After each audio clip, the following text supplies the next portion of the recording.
көпчүлүк эркектердин кандай десем берген суроолору ушул заара ушатуу боюнча экен. Айрымдардыкы чыкпай калат экен, ушундай бир ооруларга дуушар болушат экен да. Анан заара ушатуу учурунда кыйынчылыктар эмнеден пайда болушу мүмкүн?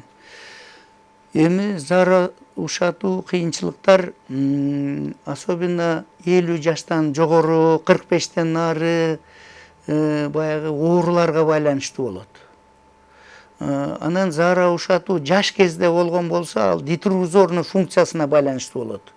Жашыраак болуп эле заара ушата албай атса, анда ал спинной мозгко же белге травма болгон на неврологической основе дитрузорная функция, сократительная способность мочевого пузыря начар болуп, толуп, өтө толтуруп ийип жүрө берген жаштардыкы да заара ушата албашы мүмкүн.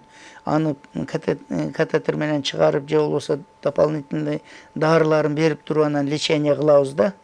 Анан заара ушатуу, мисалы үчүн 55-60-тарда аденома деген оору пайда болуп калса, периуретральный железалар ошол убактарда возрастка карата өсө баштайт дагы, сийдик жолдорун тосо баштайт.